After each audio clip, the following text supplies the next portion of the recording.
Welcome to another episode of Two Ales and Hockey Tales with Wally, or Zero Ales and Hockey Tales with Wally today.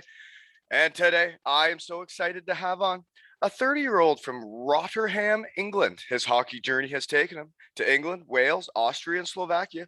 Drafted first overall by the Nottingham Panthers, a staple of the Sheffield Scimitars and Spartans, with the Cardiff Devils. In 2014-15, British Goalie of the Year, Challenge Cup champion. 2015-16, Brit Tender of the Year, Brit Player of the Year, First Team All-Star, Goaltender of the Year. That's with all the imports, folks. 16-17, First Team All-Star. That's with all the imports, folks. Best goals against average, Goalie of the Year, and Challenge and League titles. 17-18, First Team All-Star, British Player of the Year, Goalie of the Year, most wins, and playoff and league champion. 18-19, Second Team All-Star, most wins and shutouts, also a playoff champion. With Great Britain, we're going to keep this we're going to keep it shorter here. 1 bronze, 2 silvers, and 4 gold medals. And he's back for round 2 in the shed. And it's our first time in Slovakia. Welcome to the podcast, Ben Bowns. Cheers for having me, Wally. Hey, Still sweating here. I'm just back rushed on. back That's from a nice training. picture in the background there. What? I know. I'm sat in the kids' room. We don't even have a kid, but we got a kids' room here. Okay, I was going to say, some things must have changed since last time I've been checking it out, but that's a Winnie the Pooh poster behind you, isn't it? Yeah, Winnie the Pooh, and then we got, what's that? There's something around the back. There's like a Bug's Life or something measuring. So this is like calendar. this is like your shed right now. Yeah, pretty much. So you were just on the ice, you just had practice? Yeah, I literally just got up the stairs and ran in here and opened this up. That's why I'm still sweating. Oh dear. So I was curious about that. What are Slovak practices like? They're actually really good. Up tempo. We got a full-time goalie coach here, so we're on. I mean, today we're on the ice about 95 minutes because we're on with the goalie coach for half an hour. Then trained with the team for, well, I think it was about 45 minutes, and then another 20 minutes with Peter, the goalie coach, afterwards. So. And Peter, where's Peter from? Peter's from Slovakia as well. So he was the Slovak national team goalie coach, and I think he's dropped to the under 18s now. So okay. Slovak national team under 18s, and now he's our goalie coach as well. He's been here a few years. How's the English around there? It's actually really good. Slovaks really can speak English? Yeah, it's really good English. Everyone in the room pretty much speaks English, and I mean, I have to slow down with my accent. Well, you had to slow down for me, man. You had to slow down for me. But no, everyone speaks really good, and even around town, like there's hardly anyone that doesn't speak English. So you go to all the restaurants, it's dead easy, and they all say like Slovak's such a hard language to learn that they don't mind you not knowing as much. Right? Yeah, German, like they give you a couple years, and then they're like, "Hey, you don't know German yet? Like, what are you doing?" You know. But anyways, how we usually get into how we know each other. This is your round 2, so it's a little different today, but it's still how we know each other. You were episode 18, and I actually forgot. Today's episode is brought to you by Coast to Coast Clothing.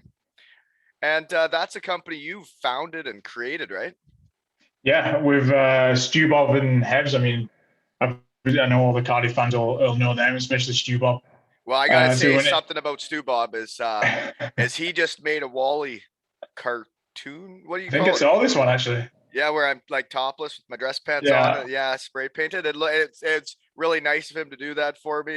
He does great work. And then he made a poster with Matt Kruth getting the Twix thrown at him, which is cool that happens now out of my shed. Which I have to mention is last night in Sheffield Steeler fans threw Twix at Matt Kruth because of the pod and the shed. I tell you, that just warms my heart. That is like bizarro world that Steelers fans and Cardiff fans could get along, bringing the hockey world together one Twix at a time, folks. Right, Ben? That's what your podcast doing, Wally. Bringing everyone together.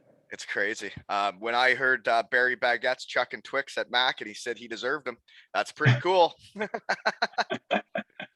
But anyways, sorry, moving on. Is Stubob's his work is incredible, and thank you for making that the couple pictures he's made for me. Yeah, so he helps design it, right? Yeah, it's I've always wanted to do some kind of clothing stuff, but I can't draw for it to save my life. So Stubob, obviously everyone knows he can draw. So we probably should have had him work on that. We probably should have him work on your tattoo. Eh? Looking back, probably. He's given me one, but not another tramp stamp. Anyways, no, your tattoo's gorgeous, Ben. How do the Slovaks like it? Yeah, to be fair, not many of them have mentioned it. I don't know if they're scared about it or what. You're So still fitting in the room, eh? You're still feeling yeah, yourself kind of. out. Nobody can like make fun of your tramp stamp yet, Yeah. eh? So That's too I bad. just pretend to be too serious. Yeah. Yeah, around Christmas, usually things loosen up when you're a new guy, eh? But no, seriously, the clothing company, how busy are you while you're in hockey season? How does that work? Like, how much do you got to do? Well, we picked it. Well, they pick up all the slack back in Wales at the minute. Obviously, I can't really ship out anything off from here, so I stay in control of the. I do most of the social media, all the photos and video and stuff for them, and run the website as well. If anything goes wrong with the website or anything needs add in or changing, I do that, and they keep control of everything else. I mean, Hev's does the main bit or the bulk of the work, and she does all the boring stuff. She's into all that kind of stuff. Who's that? Hebs, that's Stubob's wife. I don't think I know her, maybe. Yeah, so or Heather. She loves being called Heather. So okay. Yeah, Heather does all the work. Basically, she does all the boring stuff, and me and Stu gets to do the more exciting stuff. Yeah, no, that's exciting. You started that, and congratulations. I know we briefly talked about it in episode 18, but you know, I was still getting my feet wet at this whole podcasting thing, you know. No, it's really exciting. You got something going on the side, and you know, when people get to the end of hockey, it'd be nice to have something already cooking, you know. Yeah, well, that's a plan. Yeah, so that's cool. And the other thing I got to bring up then is our other sponsor. That's me. www.aleshockeytales.com. And my website is right now raffling off my last hockey jersey, which I wore playing with Ben Bowns with the Cardiff Devils before my knee went. And tickets are £2 or like, what's that, like $4 Canadian on the website. And then this system picks the winner, and then I'll get a hold of you and send you the jersey, and I'll sign it if you want me to. If you don't want me to, I won't. But this will be to help raise awareness for mental health around Ontario. So don't forget to buy a ticket, even if you don't like me. Right, Ben? You always buy one, especially for mental health. Exactly. Anyways, moving on. Well, that's another thing is with all the guys you have on, with the mental health of like leaving the game and what it's like. It's good that you have something already to sink your teeth into because it makes the transition easier, I would think. Yeah, well, like I said, that's the plan. I've got the clothing. I'm obviously into my photography, videography kind of thing, not quite on Mike Will level, but there's a few little things that I'm hopefully got in the lined up for when I do end up retiring in a few years. Well, if you're running websites and doing all that, good for you, man. Anyways, so the other way we know each other is I just posted this the other day because it was, I don't know, memories, I guess, but my son Colby and you guys did the bouncy wave a couple times, right? Yeah. Those were memories I cherish because I got the videos, and he wouldn't really remember it unless he saw the videos, right? But that's the shit you remember afterwards.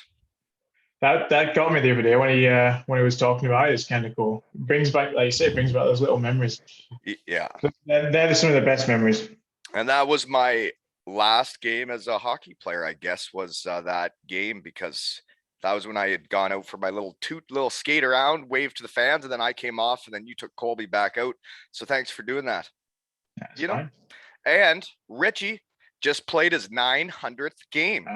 And I'm going to throw a hook in his mouth so hard he won't be able to get off the line.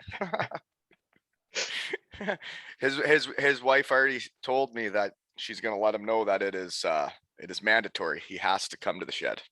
Yeah, he has to come on. Richie doesn't come on much stuff, does he? So he's got to put the effort in for your shed. Yeah, well, and you remember how I used to always pick on him in my pregame speeches and get right in his face, right? Used to get him going. Yes. Always works with Richie. Remember when I had the Thor hammer and I told them that the other team was going to take it, like it? Yeah, fun times. So I want to know about Slovakia because I don't know anything about it. So is the town called Dukla Trencin? The town's called Trencin. Trencin? And yes, Trencin, and the team's called Dukla Trencin. What's a Dukla? I'm not 100% sure. I don't know if it means club or whatever. No, I know. I would say that's probably an animal of some kind. I Maybe. actually don't know if it means if it's something to do with like the meaning club, because I've seen it on some rowing places. It says Dukla. There's another team in the league called Dukla. No, So I don't know if no, it means no. club. Stop it. That's an animal. It's got to be. It's got to be because I'm pretty sure there's like an HC in front of Dukla, and that's saying hockey club. Hockey Club. Okay. Well, we'll Google it later. Dukla. I bet you it's an animal. $5. Okay. So Slovak League. How many teams are in this league? I believe I think it's 12 this year. Mm. Yeah, I'm gonna look right now for. Well, and how many imports are there usually on a team? Because I looked at your roster, I only knew one name. Yeah, there's 12 teams, so I was right. I think someone told me they could have, I don't know, it's 8 or 9 imports, but we have, I want to say maybe five imports. So not all they don't. It's not like at home where they'll fill every single import slot. They fill a few import spaces and then fill the rest with good Slovakians. So yeah, it's slightly different. But I'm pretty certain they're allowed 8 or 9. Okay, yeah. In Denmark, it was the same.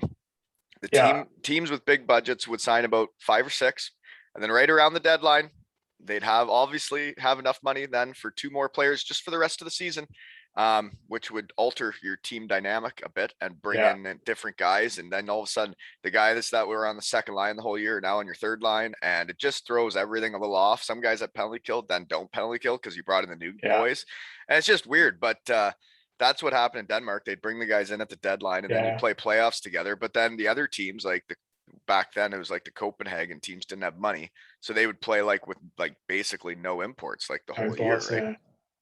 Yeah, I'm not sure on how many the lower teams or the lower budget teams in this league have got, but I think that all the teams seem to average 5 or 6. Yeah. So the only name I knew on your roster, which I can't really remember how he played, but I remembered the last name, is Rehus, was in Herning when we beat them in the finals in Denmark. He was playing for Herning, so that's the only guy I knew. Yeah. Is he a left-handed shot forward? Yes. Yeah. Thought so. Okay, he actually got me. It was my first shot of my first training session. It hit me right in the collarbone and split me straight open. Oh. Thought I was going to need a stitch, but I just needed a little couple of little strips to pin it together. Well, that's actually one of my questions for you that I had kind of jotted down in my head is when you were in Cardiff, you were basically like the starter. You knew that going into the season. You knew you were going to play basically every game. How different is it when, like, I looked up the other dude, he was basically been a starter in that league too every year. So what's it like when there's 2 starters on a team and you got to basically like be battling all the time? It's not as fun as just being the guy, is it?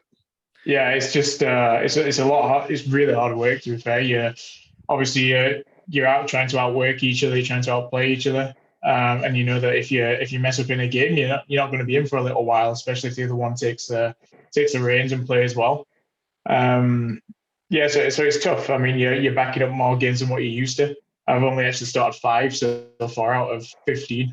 The last game I played, we conceded 4 in the first period. We just said we didn't really get off the bus, and then he's been on a bit of a run since then. So you just got to kind of sit back and keep working, try and be there for him as well, because it's pretty good because I do have a good relationship with him, and it's not like you're hoping that each of us is bad. You're working hard, you're competing, but you hope that each of us do well. So we have a good little relationship, and it's just a case of waiting. And once I get my chance again, I got to make sure I run with it.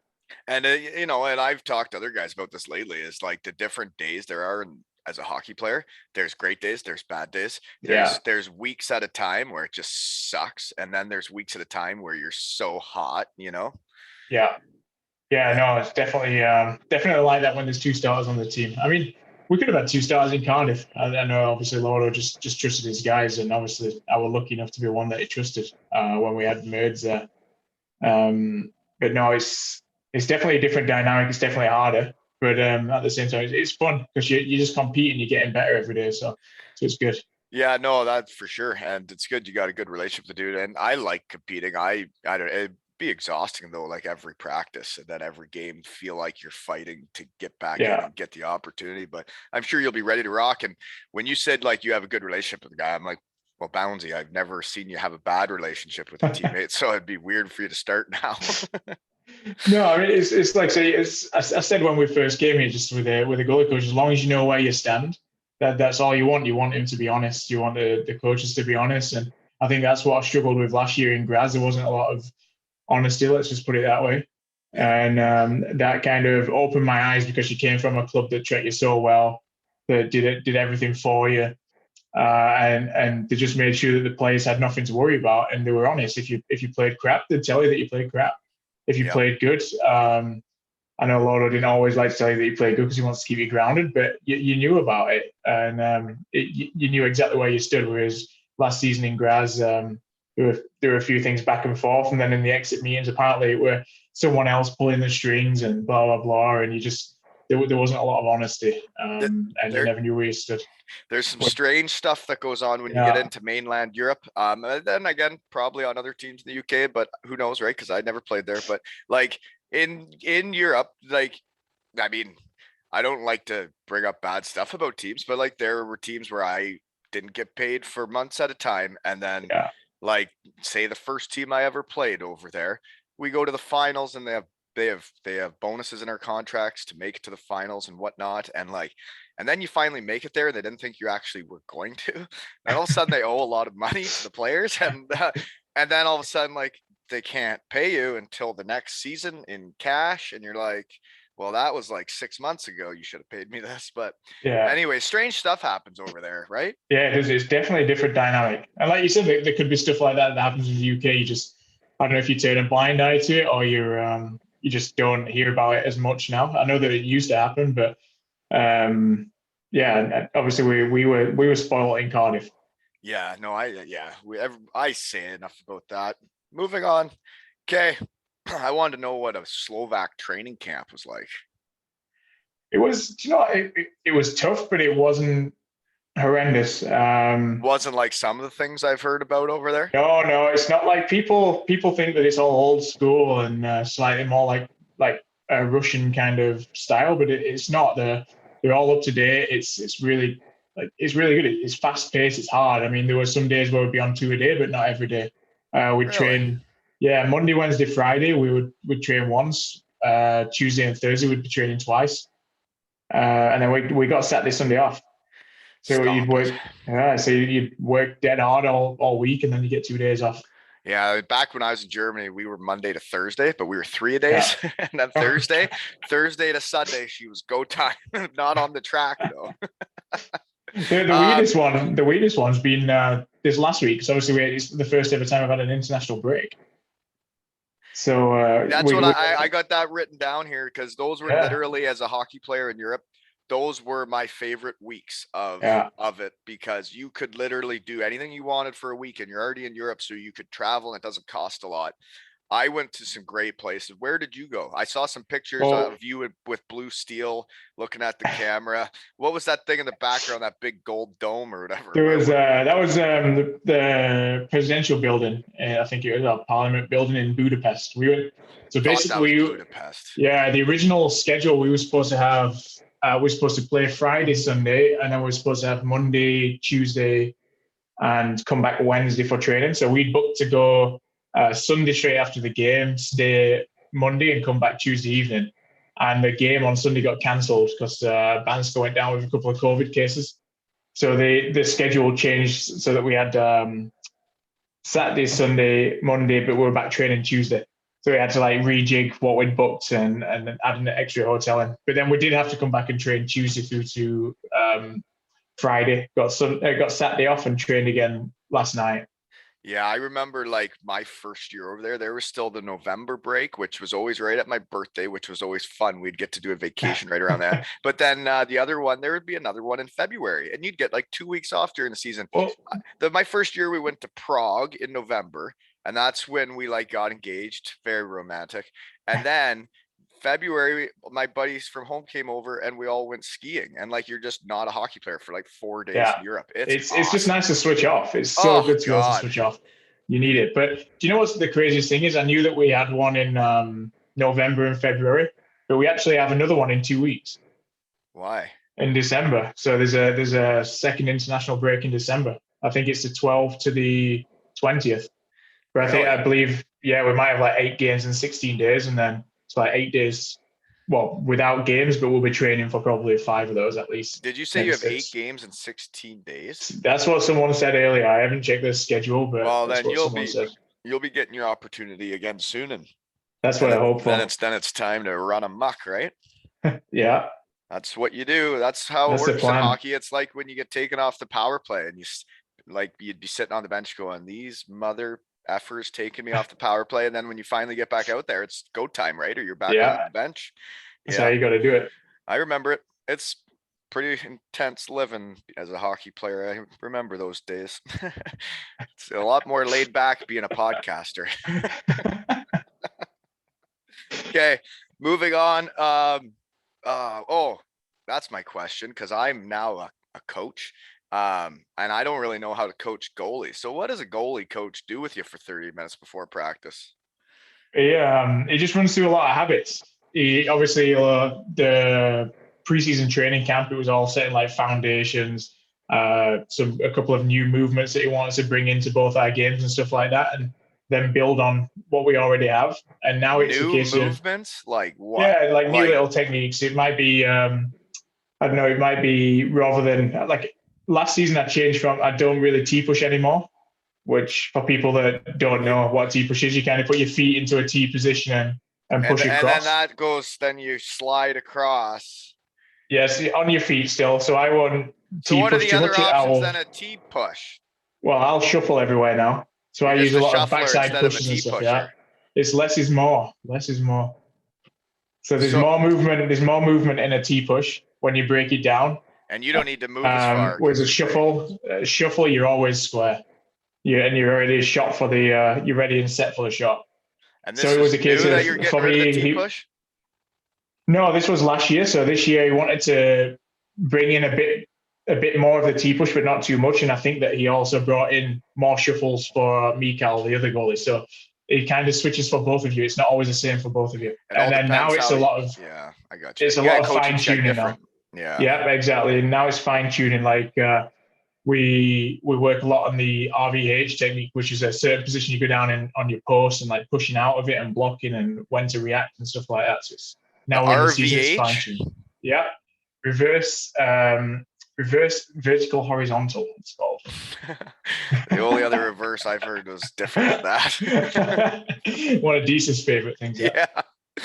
Okay. I don't know what that means. I mean that sounds to me like you're hugging the post and you're ready to go across the net, or what? Yeah, pretty much. Okay. Then how to hug the net, eh? Yeah, I need a little tutorial. VH. I don't have a real goalie coach, so maybe I'll need some pointers from you here. I'll send you some pictures of it. Okay, sounds good. Because that's one part of coaching I don't know anything about. We're gonna have to delegate that part. What's your barn like where you play? It's good, really good. It seats about, I think it's 6,100. That's great. So it's and it has a big standing section, and the atmosphere is crazy. It's really good, really loud. It's all game. They just keep singing whether you're down or whether you're up. I do think that the chants change when you're down, and they're not as nice, but they still keep chanting. It doesn't bother me because I can't understand it. So if they're telling me I'm rubbish, I can't really understand it. Yeah, the fans will chant bad things or good things depending how you play. But like, when they're chanting bad things, is it like up tempo or are they like whistling at you? No, it's up tempo. I don't think it's too bad. I think it's more like, come on, stop playing better kind of thing. But it's almost like they're chirping you, kind of like we chirp each other. Yeah, a little bit, yeah. But no, it's good. They have one thing that is quite cool is when you score, they have, obviously in Europe, they always have the flags that people wave. We don't tend to have those too much, but they have this one massive flag that's on the back window. And every time they score, it comes down the standing section. Everyone's underneath it, like underneath the flag. Yeah, underneath the flag, it just takes up the full standing section, which is pretty cool. So they can't see the ice at all after they score. No. So the standing section underneath there. James was actually up there with some of the girlfriends just experiencing it, and one of the fans fell down the stands up in the top while this flag was going across. So I think he was in a bit of pain after that, because that's a big fall as well. Oh man, yeah. So it's just crazy. And then they have the one where they get the torches out like they do in a lot of rinks now. That's pretty cool at the end of the game. and you can just see everyone either side of you with all these torches. Are you And guys almost selling out? No, because we're still under COVID rules. Right. But it's still it's good. It's just nice to have fans, and because they're loud, it feels like there's more in there. And they'll do a chant where the standing section shout Dukla, and then the far side will shout Trencin back at him, and it just goes back and forth for That'd be fun. 30, 40 seconds, and it's pretty cool. Yeah. Yeah, the fans in Europe make hockey so much more fun, especially when you've grown up like in Canada and you've never seen fans like that for anything. It's really can get the heart pumping, eh?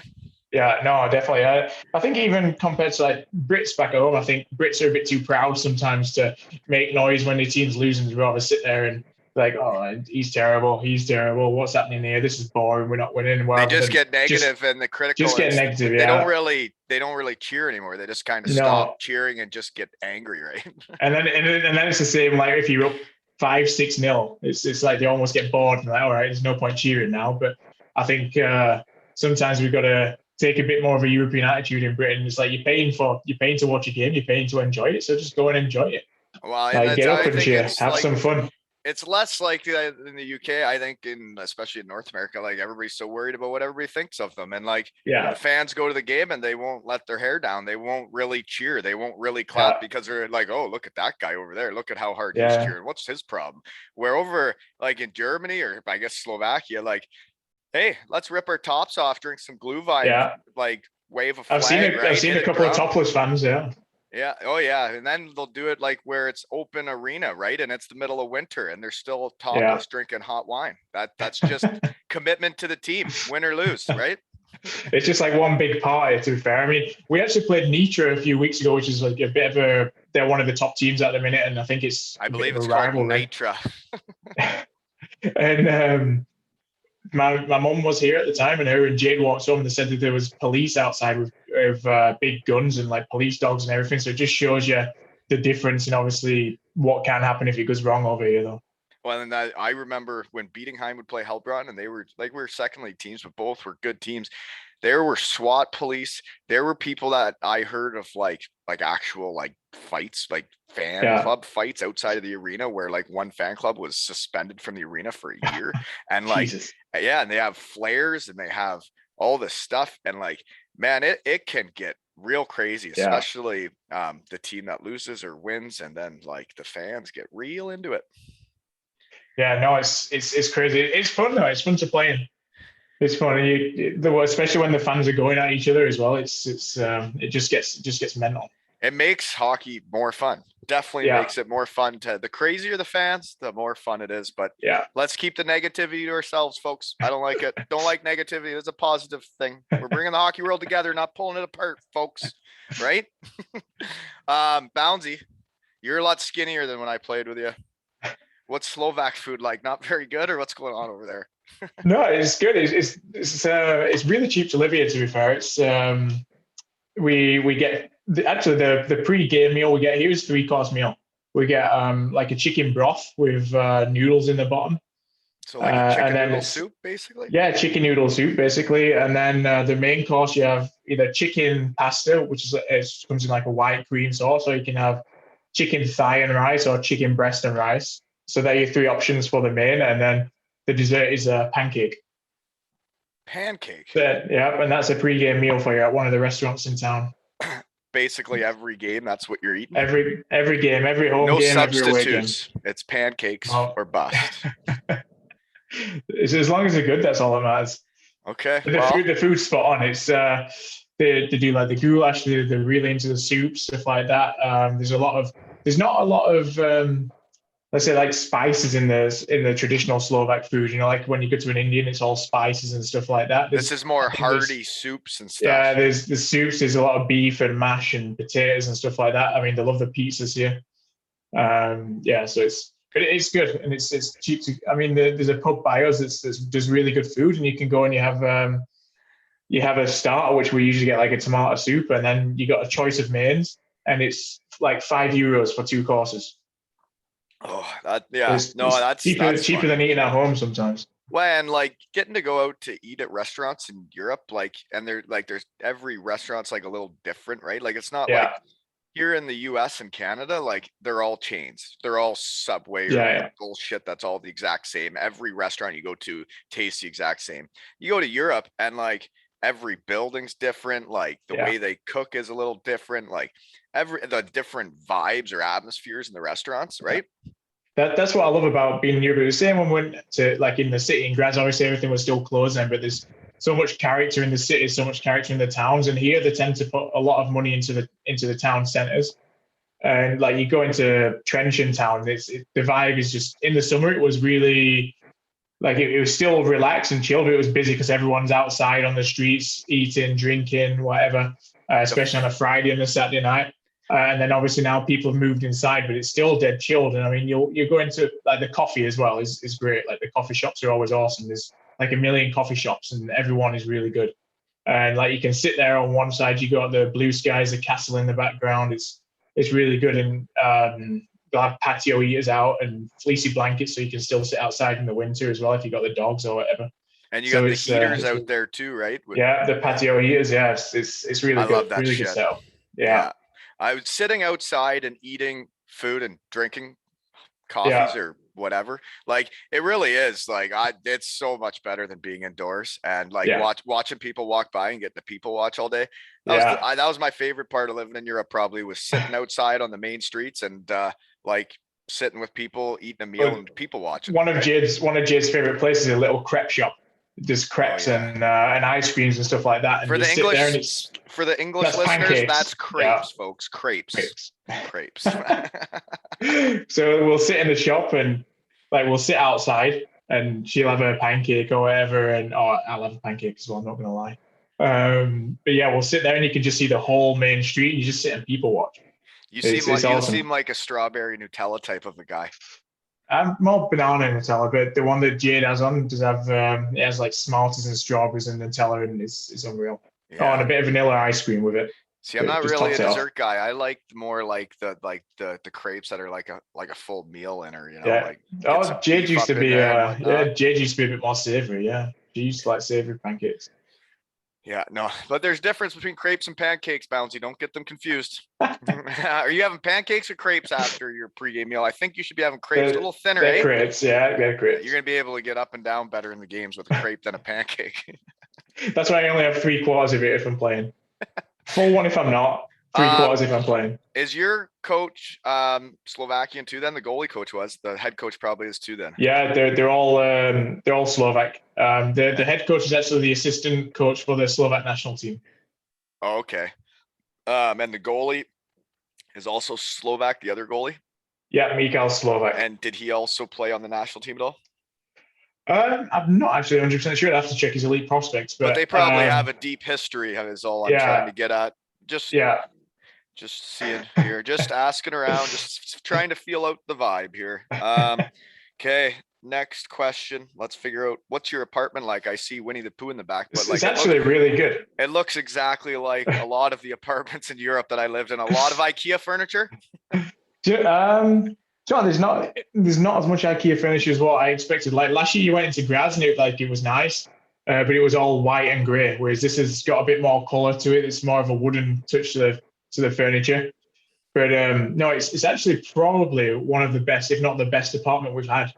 Really? There's so much room, there's so much storage. It's really cool. And I always ask for a second bedroom just for when family are coming over, so they don't have to pay for hotels. Yeah. And this one that I'm in is actually really big, but it's just got a single bed in, so we had to buy a separate bed for when family come over. But I didn't ask for a double bed in my contract, so they give me everything I asked for, and it's we can't complain. It's nice. Well, that's good. So what is your team's budget like? Are they like the top end, or are you guys like top 5, or where are you at budget wise? Honestly, I'm not 100% sure. We're not in the. I think that we're definitely a top 5 or 6 team. Easily, we had a bad start, but I don't think the budget is anywhere near like a Slovan Bratislava or Mikulosa. It's Slovan Bratislava, so they're our big rivals, but they used to be in the KHL. They used to be there in your league now. I was going to ask how far away Bratislava is, because that's a cool it's only about 1 hour. We've been there 3 times already. We're only there this on when was it? Friday? I think we went for a game or for fun. No, that was just for fun. That one. That was just go shopping for a little bit. walk around, get away from the apartment for a little bit. Yeah, no, But those are the fun days in Europe. You get to go check yeah. out new cities and just take a day, right? To be fair to Slovan, the team, obviously their arena is massive. It's really cool, but the actual game night experience, it's one of the best Yeah, I've ever seen. Like it's really cool. It's like being in an NHL venue. cool. Yeah. So how big of a rink's that one then? Is it bigger than yours? Uh, yeah, I think that. Well, actually, I don't know the exact, but I guess I'd probably think it's about 10,000. Okay, that's a lot. Yeah, it has Um, like all the big jumbotrons with the extra ring around the top as well that runs all around the stadium with the screens on, so you can see it, and oh yeah. it's really cool. Hey, what are those things called? Those are cool. I know what you're It's, talking about. it's legit. Yeah, well, it sounds legit. Okay. Next question then is every country I played in has a different culture, different feel in like the locker room too, like with the players. Like how different of a locker room culture change is it from the UK or Graz to Slovakia? And the music's probably, let me guess, club music. The music's actually, yeah, no, it's not too bad actually. The Techno music, yeah, bullshit, isn't it? yeah, it's all it's a lot of Slovak stuff here. There's not The a lot of music like is. British music. The one in Austria was there was a lot of kind of more club music, but they did do a lot of English music in Austria. But what I'd say is, you know how crazy our rooms were in Cardiff. They're kind of one-offs. The Graz dressing room were definitely a lot different to a Cardiff one. But here, it does feel more like a British vibe sometimes. Everyone gets on, everyone's joking, everyone's laughing. So it's a really good group of guys, and it's a lot more like what I'm used to in Cardiff. Whereas Graz was a bit more quiet, a bit more like distance with each other, and And a just bit being more, yeah, pros. Yeah. yeah, just not really. Becoming a family. I wouldn't say like, yeah, this is more of a family feel, whereas that was more of an individual feel, I think, last year. And it's like even when the Slovaks start speaking Slovakian to each other, if you're around, they'll stop and start speaking English, or they'll tell you what they've just said, just so you know that they're not talking. Whereas last year was a lot of German in the room, and they kind of sit with a back steer or whatever, and stuff like that at times. I mean, there were a lot of nice people on that team last year. It's not like it was a bad one, but it was more, yeah, a lot more individual and not as like family, Yeah. not as much of a family group feel as what I'm used to. Yeah, but I think that's just the way of life over there.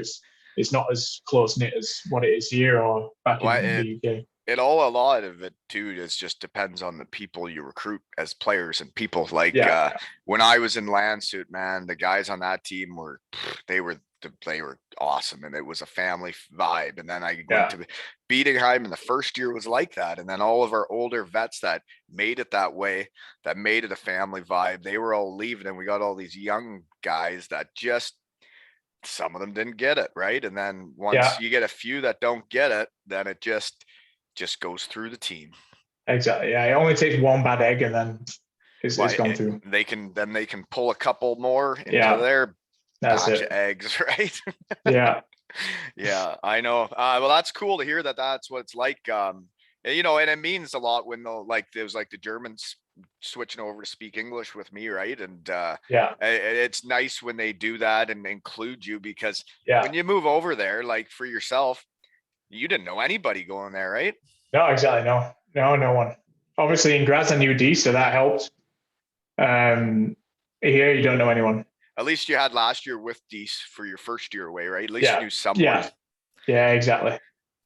Yeah, that, These were huge for me last year. Can't say enough nice things about these. It was as weird as he is sometimes, and oh yeah. past the line that he is one of the best guys you can ever meet. He's some of his jokes are so far past the line, he doesn't even know where the Yeah, line is, but wouldn't trade him for anything and he would do anything for us, right? yeah. But anyways, what was I gonna say? I got sidetracked again. Shoot. Talking about Dees, I got sidetracked. Anyways, moving on. So one of the reasons I thought to bring you back on was obviously the Bouncy wave when I saw that memory.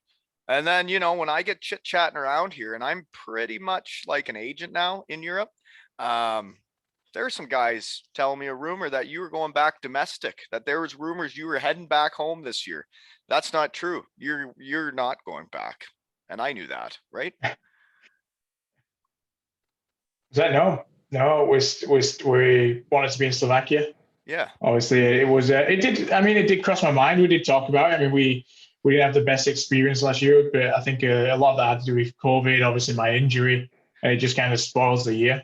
So it was. There were points. Obviously, you're coming back, you're changing your game, and you're not enjoying it as much. And you think, is it worth it? Is it worth still pushing it? Is it worth still testing yourself? Is it worth doing it? And then there's even times, I mean, in the elite series, I mean, we're making so many changes and we knew it was right, but the hockey was a little bit different. It was a little bit slower, and you're conceding goals that you're not used to conceding. And you think to yourself, have I still got it? Like the things that happened last season make you think, well, am I as good as what I think I am, or am I as good as what I used to be? And then obviously the World Championships happened. And I think a lot of the talk with maybe coming back to the UK League and the domestic league was probably during GB's training camp. And then once we got out to Riga and started playing, and then you realize, yeah, I'm better than what I ever have been. You're like, I've definitely still got it. I'm better than what I was before. I move better. All the changes starting to happen. Then you start enjoying it, and you realize why you love playing that European style of hockey, and you realize why you love pushing yourself. And that's when it flicked back to, right, let's get a job in Europe again. Yeah, no, Give it one more try. It's so much fun for me when I'm at home and I turn on TSN or something, and there's Bownsy making some ridiculous save on Patrick Kane or whoever else, and I'm like, that's really cool. And didn't you have a really good game against Slovakia? Or yeah, I actually conceded my first shot. And then turned it on after that. I was like, right, enough's enough, let's go here. I was actually rattled I didn't get to start the first game against Russia because that was my 50th cap. But yeah, like Jackson had such a good elite league series. I think it made sense to start him. And you're thinking, right, I've done all this for GB. Yeah, you know what you like. You're not mad at the decision or anything. You just rattled because you want it for yourself. You put all that effort in. You know that you're better. And I'm like, right, let's go. And the first shot went in. I'm like, right, enough's enough. Let's go here. And I think we lost 2-1. We tied it up at one point, and then we turned it over on our blue line pretty much. And I think they got a 3-on-1 break, if I remember right. And the guy shelved it. But yeah, I had a good game against them. Made some pretty good saves, and I think there was a clip of the linesman who said, "Get this guy a contract," which I had no idea about, and then everyone just started going crazy about it in the interviews after the game. So man, Slovakia was a good game for me. I'm trying to remember because I didn't have time to like re-listen to our first episode, but when we talked, was it not like in between Graz and starting the Elite Series? Yeah, I think the Elite League, I don't know if the Elite Series had just started or if we were just starting to train. You had just been drafted first overall, I think, to Nottingham, and Deuce had made the trade to take you first overall, but then you ended up winning it, eh? Yeah, we won it in the final. We won it 2 straight games. I think it were best of 3, but we won 2-0 against Sheffield. Wow, winning is fun, isn't it? Yeah, that again, like I said, when you struggle a little bit and then it comes back and you're winning the final. Yeah, that's why I do it. And even though it was only like I can remember we did an interview and like Jade still takes the mickey out of me for it because I actually started crying a little. Well, I didn't cry, but it started welling up a little bit because I've never cried on here either. Yeah, the season we'd gone through, and then they interviewed me after, and you're just like, well, it's kind of a bit of redemption for everything that's happened. And it was only a little COVID Cup kind of thing. Yeah, but winning is winning. It doesn't matter if it's U11 tournament in November at the start of the season. Like winning something's winning something, and you beat the other teams, right? Yeah. Well, that's really cool, and like for your intro, it's like I didn't even know where to start, so I just picked the Devils' years for this time because I'm sure you'll come back on and we'll catch up wherever this season takes you, and hopefully you're back in the net here in those 8 games in 16 days, and then you just run amok, and then we'll see where you end up next time. Maybe you're back there. Who knows, right? Yeah, well, you never know. It's such a fun. It's fun here. It's such a good lifestyle. Such a good lifestyle. And it's like you say, like there's down bits and then there's up bits, and the lows always seem so low, and the highs are just crazy high. Yeah, and it's as soon as you have a high, you forget about everything else. You forget about all those. It's like when you're a goal scorer and you go like 3 games without scoring, and like for me it was like when Colby was little and like your job is to score goals in Europe, and then you go a few games and you get so stressed out, and you're like, if I don't start scoring, like how am I going to support my family? What am I like? Yeah. And then all of a sudden you score a few goals, or you get like a 4-goal game, and then all of a sudden you're just the king of the mountain, right? Yeah, exactly. It's a weird life. I don't know if you'd remember this, but when I came to Cardiff, my big thing I always said was don't get too high, don't get too low, right? Because I've been living that way a long time.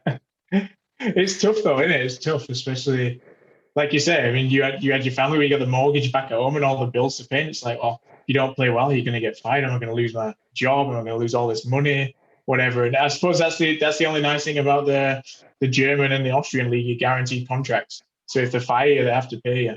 Yeah, that's a nice feeling instead of the 2-weeker. So yeah. So that's one thing I miss about the Austrian league. But you're never open to get fired. So it's never your plan. So speaking of the World Championships, because I shouldn't just graze over that because I have a whole bunch written down here. But so did you said that Jackson played one of the games, or is that the Elite Series? Or did you play Canada? Jackson, no, not this year. I played Canada the year before. Canada went in that group. So Jackson played Russia in the first game. Like I said, that was my 50th cap. So it would have been nice to start to like, right, I'm going to make sure I start the next few games. So I started Slovakia, Denmark, Belarus, and then Sweden. And then Jackson started the Czech Republic game, and I finished against Switzerland. Okay. So Sweden was pretty cool this year. Yeah, there'd be any memorable players. Who were the players you remember from this tournament that you like? Because when you play against guys that are just like way better than you, at least I remember it, and you're like, whoa, that guy's way better than me. There were a few of the Russians watching them from the bench. I was like, even though I rattled about not starting, I'm kind of glad I'm not starting because they're just thinking it about huge guys, fast skill. The Czechs had also, when I was on the bench for the Czech game, they had 2 NHLs that played for, I think it was San Jose, I can't remember the names, and they were just like a class above everyone. It was ridiculous. And when we played Belarus, they had I can't remember his name now. He played for New Jersey, and he must have had 20 shots on me that game. And the last minute, last even 2 minutes, we were up by 1, and they pulled the goalie, and he must have had probably 3 or 4 shots in this last minute. And one of them I can remember hitting the post, and I think, thank God for that. But yeah, he was another one. Denmark, they had, again, I can't remember his name, Big D Man, and he just kept throwing bombs from the blue line. You just think, you've got enough already. Like, but yeah, no, I think the games in Košice in Slovakia in 2019, we played a lot more NHLs because we had like USA, Canada, Slovakia were obviously at home, so they brought some big guns back like Thomas Tatar, and is it Chernek in Tampa Bay, the D-man. They had him there, so there's a lot of big names in that group. Yeah, well, so did you win any of the games? Because you guys didn't get relegated. No, so the first year obviously we beat France in a famous game. I remember that one. Yeah. And then this year there was no relegation because it was COVID, so there was no tournaments took place underneath. But we beat Belarus and we got a point against Denmark. So we came, 7th out of 8. So we would have avoided relegation again. Okay, wow, that's pretty cool, man. Now you guys are there, and I see you and Richie and all the fellas like Ben O'Connor, all these guys that have came on the pod, and Jono. Like, it's so cool for me to watch you guys play. I'm a way bigger fan of your team than anybody else. It's a really cool dynamic though with GB because like you said, like you mentioned, then like Jono, they're one of our Steelers are our biggest rivals, and even like Sheds when he used to play that Holland Shields or Garside, like they're in Belfast. You're battling with them all year. Like you hate each other when you're playing against each other, and you come to GB, and it's just the biggest family ever. It's awesome. I've seen you guys. I know what you guys are like, and you guys really do like love each other. And to bring up my team, it's a lot like my U11 team and the way these kids have came together. It actually reminds me of the GB team because so our game yesterday, so we start 0-3, and then we rattle off like 5 in a row, right? And then we're going to the game yesterday. And when we get to the rink, you could just see like when the kids show up, they just think it's like their birthday party. Like they're having that much fun that they were just like, they had lost their marbles, and they weren't ready to play because they were too busy having fun, and they thought they were just going to throw their shit on and win because they've been winning and they were hot. Well, then they weren't ready to play. And then we end up blowing it, but it was really like we got a lot of bad breaks. We were having them going off our skate and in the net, and it was because we weren't ready to play. It's the hockey gods. they support the teams that are ready to go and work harder than the other team. And that's what happened to our U11 team. But the way those kids are, they're literally like seeing the GB guys all together. And that's what it actually reminds me of. And it's really cool to see. But I thought it was actually kind of good for us to lose the game, get us, grounded again. Well, you never really learn from winning, because you win, everything's fine, everyone's happy. It was like, yeah, we won. What? As soon as you lose, that's when you learn. It's actually, it's always good. Sometimes it's good to lose. It's the same in the real world though. Like if everything goes great every project, then you don't really think to change anything. But as soon as like you see where things could improve, you gotta improve those things so it doesn't happen next time, right? It's never nice to lose, but sometimes it's good. Yeah, and that's what happened to us. So stick with it, fellas. Thursday, back on the horse, right, Bouncy? That's what you got to do every time, back on the horse. So when do you guys play again? Wednesday. And so when would you find out if you're playing or not? Tuesday. Well, tomorrow after practice. No, right. What is it today? Is it Monday today? Yeah. So tomorrow after practice, Tuesday. Forgot the days now. Yeah, I don't forget. But yeah, Tuesday. It's always at the end of practice before a game. You find out if you're playing. Right. Okay. That's pretty normal. Then you can go to sleep knowing what's up, right? Yeah, exactly. Yeah. Okay. So then the only other thing I got about the World Championships that I need to bring up is that Liam Kirk fella. He had quite a run there. He had an unbelievable championships. Everything just is a great player anyway. But I mean, everything went right for him. Even the Swedish game. I mean, he chucks the pass across to Brendan Connolly, and Collins tripped. Well, I don't think he trips. Obviously, we all know what Collins is like, and he takes out the goalie. The puck goes in, and then the goal gets given. So it was little things like that. But Kirky was just in the right spot at the right time every game. He was making plays. So it was just like a different player this year. He's really really grown, really started to learn his own game. I think, matured, and he's got a bit more of a chip on his shoulder, a bit more arrogance about him now, which is a good thing, because he's still a bit more swagger. He's always humble. He's such a nice kid, Kirky, and I think it's good to see him with a bit more swagger, like you say. And I want to see you with a little more swagger now, Ben. Okay? I'll try it for you. I'm always in that ring with swagger. I think the mental part of the game is the biggest part of it, and like when you're with GB, you show up and you're like, I'm the man, and I'm going to stop all these pucks, right? And I was the same way when I went to the AHL. I'm like, these guys are too big and too strong. I can't do it. And then when I signed in the second league in Germany, I had no idea what it was like, but my mental state was like, well, it's just the second league in Germany. I'm going to be fine. So then you show up and you play that way, and you play with confidence, and you play like you're better than the other guys. And that's, to me, I thought that was the biggest part of hockey, is the years I thought I was better than people, I was, and the years I decided I wasn't. Yeah. You know? Yeah, it's all mental, isn't it? It's crazy. It's crazy, like how all the little things, just how you hold yourself. I mean, Lauder always used to talk so much crap about body language and mental thing, but we're all right. I mean, you got to give it to him.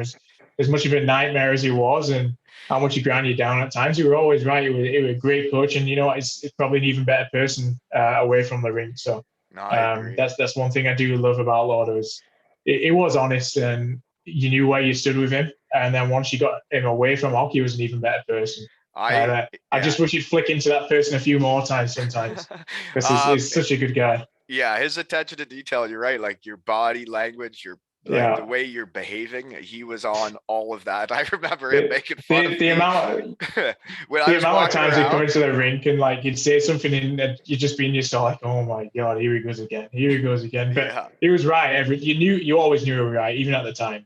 But you're just like, oh, here he goes. Just switch off for a second. The one thing I remember him making fun of me for was the way I walk around. He's like, look at how you walk.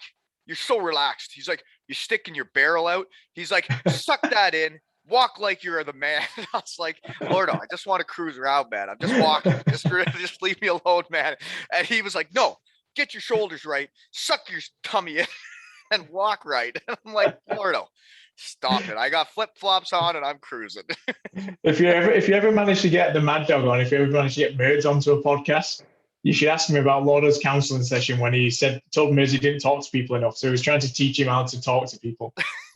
So, it's one of my favorite stories ever. It's only short, but I definitely didn't have that guy on. The guy that went from backup goalie to equipment manager to backup goalie and equipment manager to almost cutting his finger off. Oh, Right? God, and then, yeah, it's honestly is the best person like you can ever meet, really, man. And the stuff that he does is just ridiculous. You can't write it. When I just showed up there for that Wally night and I met him very briefly, like you could just tell he was one of those guys that would do anything for the team, But anything for his teammates, right? yeah, 100%. I mean, he was an unbelievable goalie as well. I still haven't seen a goalie that moved better than him. Technically, he was unbelievable. And then he, like you say, he was a great goalie, turned into like a great kick guy. He has does like handmade leather goods now as well. So he's got his own company with that, and now he's full-time kit guy as well. So Boom. he's just So man and then I metal can have a talent. sponsor for that episode. Yeah, and he's got loads of terrible tattoos as well. Oh, geez, that sounds Yeah. perfect. So, Birds, if you want to come on, we'll make your leather. It's like wallets and stuff, right? That could be a Yeah, sponsor. Lucky Foot Leather. Yeah, just There you like Coast to Coast Clothing, folks, and Yeah, www.aleshockeytales.com. Don't forget to buy your raffle ticket, and you can tip the pod, you know, because if you appreciate me getting up at 6 a.m. or 5:30 a.m. today before work to talk with Bownsy, and if you appreciate me doing that for you before I go to work, then hey, slip me £5. It's all cool, or just buy a raffle ticket, whatever you want, right? Or buy some Coast to Coast clothing. Okay. What's the travel like in that league? It's probably not that big of a country, is it? I don't know. yeah, it's not bad at all. I think the longest one is Mikulosa, which is where Mark Lewis played last year. He was in Cardiff. Is that in Slovakia where he knocked that guy out cold? Yeah, it was. Yeah, that was a big punch. He'd only been here a couple of weeks as well. No, that's about 4.5, 5 hours away. Mm. And the majority of them are probably 2-3 hours. You're just bussing there, playing and bussing home. Yeah, basically, touch wood, every time we've played so far, we've been back before midnight, which is unbelievable compared to like the hours when we used to get in from like the Nottingham, Sheffield, Manchester trips. And that was bad enough at like 1, 2 o'clock in the morning. If we ever bussed back from Dundee, we'd be getting back at 7, 8 o'clock in the morning. It's like ruins your day because you're just a write-off.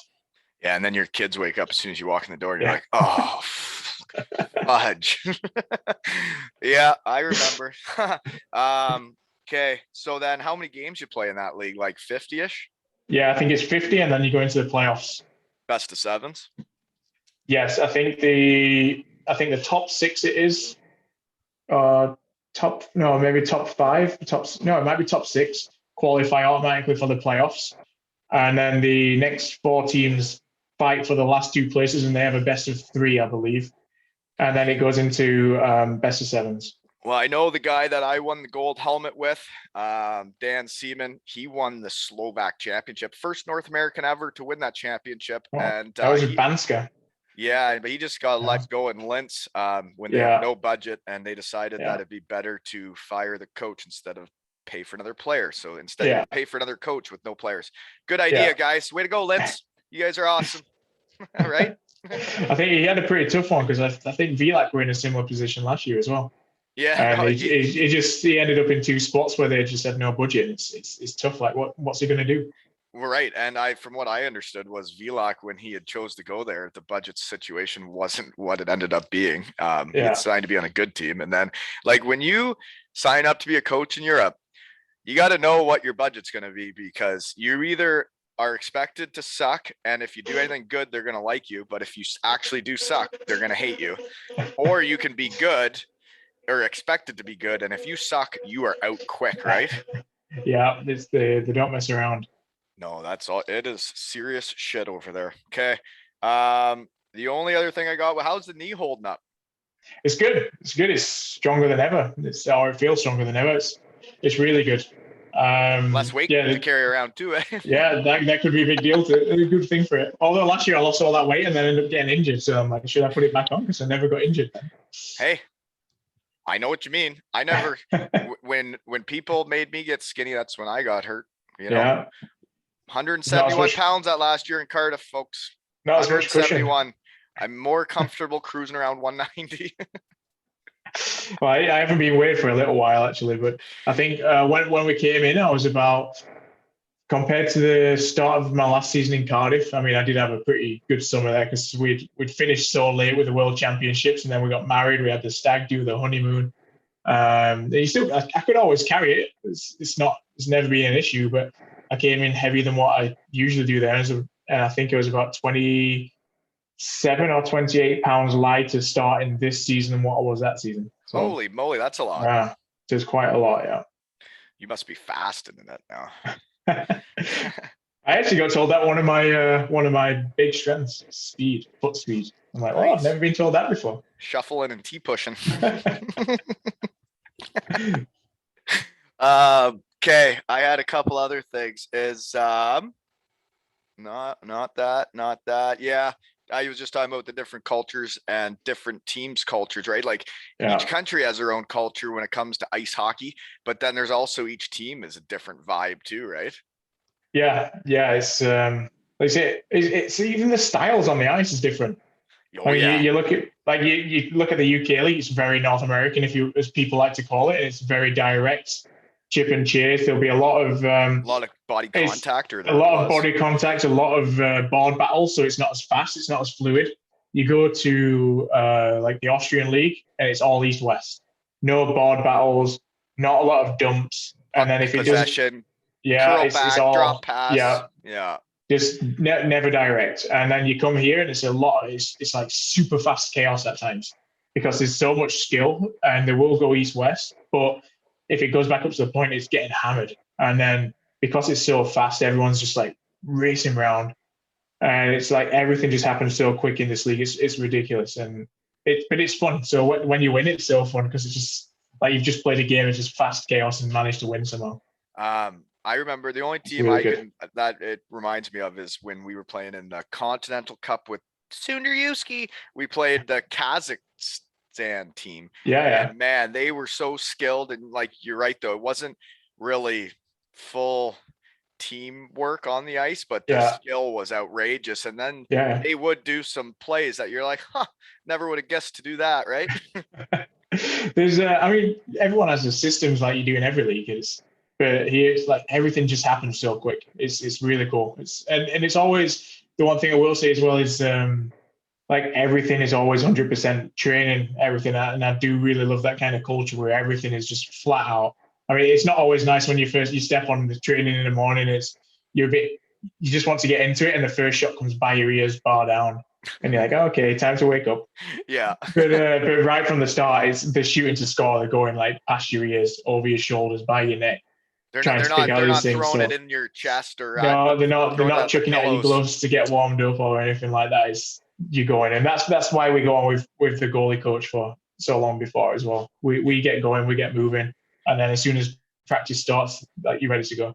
Well, is there big differences between goalie coaches? Because you had the same guy in Cardiff for a long time, and then you go to a new one. Like, how much shit can he change on you? Other than pushes? Obviously, in Cardiff, we had Brabs who were massive help. And then in Graz, we had a guy called Nisa Landon, who was only there. He only ended up coming twice, so he only spent 2 weeks with us. But he had different theories and stuff like that, and he was part of the Swedish national program. And I think now he works for Spartak Moscow in the KHL, Nisa. So he's an unbelievable guy. And then with Ewan King at GB, again, all the goalie coaches seem to have very similar like ethos and very similar beliefs, and the way that they want to teach and coach. I think they're all on a very similar page, and it's just little differences in maybe their theories or certain plays and the way we break zones down into different segments and different lines, and we have different rules with each goalie coach, and they'll want you to play just slightly different. And the good thing about all the goalie coaches I've had is they will never change your game. They will try and teach you new stuff and make adjustments. They just try to enhance it or adjust and it's basically, I always say, if you can put an extra tool in your toolbox, it's there for when you need it. You don't have to use it all the time, but the more tools you have, the better it is. You goalies must have a lot of shit going on in your head. That's why it's so hard sometimes.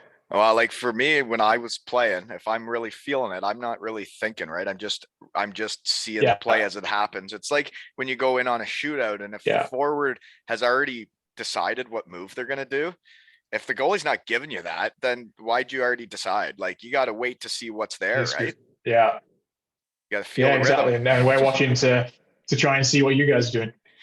Yeah. It's back, but that's what it is. It's so hard. I mean, when you're making changes, it is hard to kind of play just free in a game and get in your little zone and get into your flow state. But in Flow practice state. here, that's the thing is here we focus on trying to be perfect in practice, and then in games just stop the puck.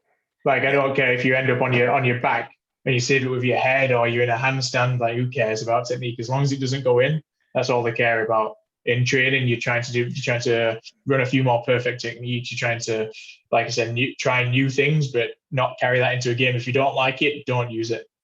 It makes a lot of sense. I really like that philosophy. So Yeah. I think since this is Monday morning at 7 a.m. and I have to work all day, I only have a few more questions for you, Ben. Okay. And this is round 2 in the shed for you, but I want to know about Stitch's world travels because that's your dog. And my dog Beckham went all over Europe, and he used to even get to come to hockey practice with me. He'd hang out with the equipment manager while I'd practice.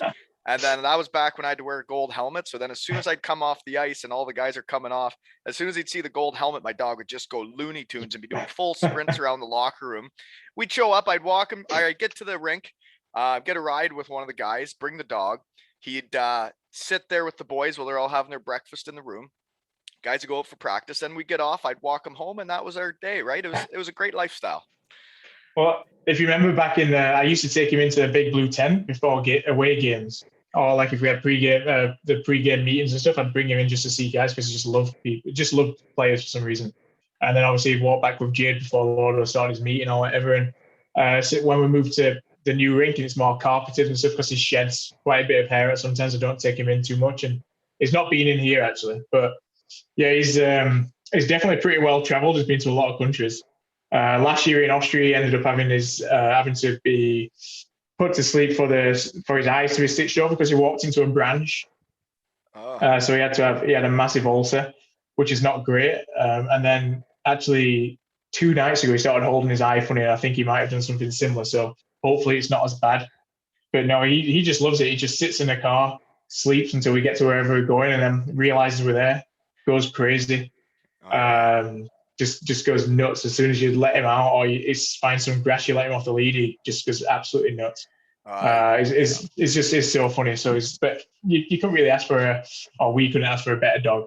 It's just so easy, so chilled, and I just feel bad for him a little bit sometimes, especially this year because we had his nuts chopped off before we left, and he had such a good pair before then. So I'm a bit. He had a gutted great now. pair of nuts, did he? Yeah, a great pair of nuts. But then now don't want to get rid of those. He can probably walk easy now though. That's true. So they're not swinging. Were they hanging pretty low? Yeah, they were pretty big. Let's put it that way. You could call them danglers. But when we had them removed, it'd grown a little lump on his groin, so we had that removed at the same time. So that was a bit of a stress, but it came back as benign, so that were all good. So he's all good. It's just himself. He's just an idiot. Yeah, well, dogs. Yeah, there's something.